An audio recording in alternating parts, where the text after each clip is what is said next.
Last week was spring break for me, and I had an opportunity to look for comics that were outside of some of the normal locations in my community. My wife and I traveled to see some family, and I had an opportunity to check out a small LCS, a local comic book store in Tannersville, Pennsylvania, called White Dragon Comics. It was about a 30-minute drive from my son's house. And I took the opportunity while everybody was busy. I didn't want to take time away from my family to go check it out. So let's see what I found.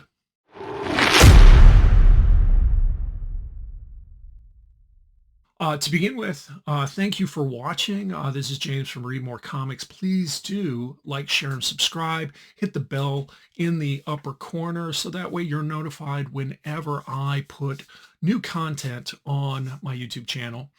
As I shared, I went to White Dragon Comics in Tannersville, Pennsylvania. It was a small LCS. Buy Me Toys in the town right next door has a pretty large per square foot footprint as an LCS go.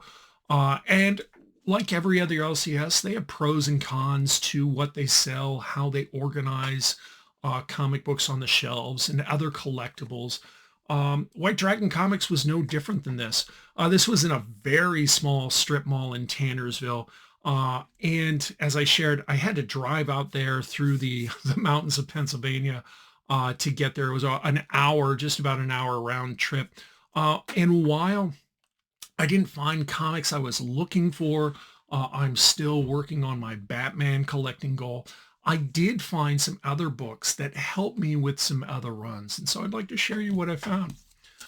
To begin with, and they kind of organized it in an interesting way. They had a very small collection of back issues that they put either as premium, which varied in price between $3 and I think I saw some books upwards of $7, which for most of them and their condition seemed pretty reasonable. And then behind that, they had a collection of long boxes. I want to say there was about 4 or 5 with dollar issues. And those were, for the most part, more modern books. And most of my books actually came from there. So the first 4 actually from the premium side, I didn't find any Batman books. They did have some older Fantastic Four that had been well loved and read. And so I kind of passed on those. I tried to add books to my collection that are pristine because that's just something that's an expectation I have for my own collection. Okay. I know other people, they're okay if it's a low grade is better than no grade type attitude. And in no way do I fault that. It's just not what I want to do as a collector. So these first 3 books are actually Uncanny X-Men Volume 1. They are late 100 going into kind of mid to upper 200.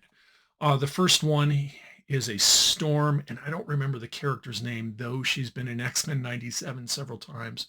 It's the leader of the Morlocks. So this is issue number 170.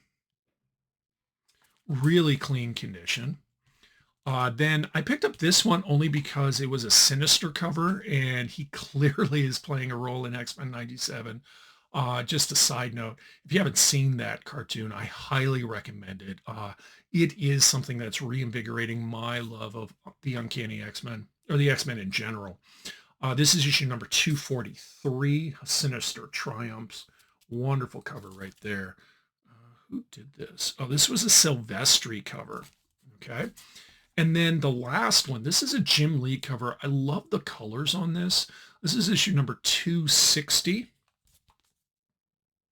There you go. The next one, according to CLZ, I needed this.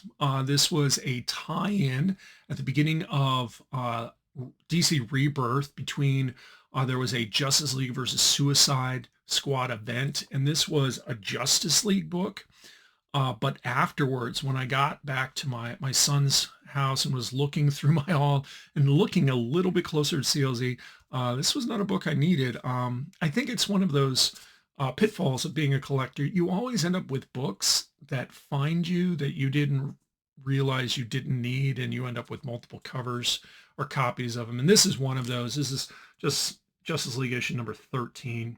Not a big key or anything like that. I think with this particular series, they had connecting covers, and that's why I wanted this particular copy. I actually need to look in my boxes to see what's going on. Now, the last part, and this is a good chunk, as you can see, of the books I got, are all Teen Titans. I'm not a huge fan of Teen Titans. I don't mind the team, but why I'm collecting these is because Damian Wayne was in the lead on that, and Damian Wayne is my Robin. So I've been looking at getting all of those as I can. These are all dollar books, which that was kind of my target for these. I don't think, especially for the A covers, they're really going to be a big deal. So let me show you what I got. So first, we have issue number 33. Issue number 35. This kind of reminds me, this is almost like an homage to Guns N' Roses' Appetite for Destruction. Maybe I'm wrong. It kind of looks like that, though. Issue number 40. Issue number 41. Issue number 42. Issue number 43, Damian Wayne and KGB Beast. This was probably, looking at just this one's for Grayson.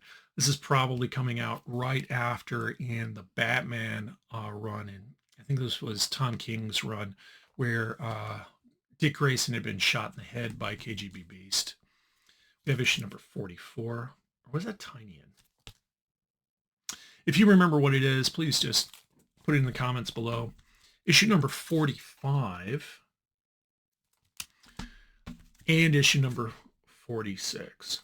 So with those, I'm getting pretty close to having the entire Teen Titans run with Damian Wayne, which is going to make me a happy camper. So that is all I have to share. If you did like what you see, thank you for sticking it in to the end and listening to me to ramble on about my collection. Please do like, share, and subscribe, hit the notification button, and remember to read more comics.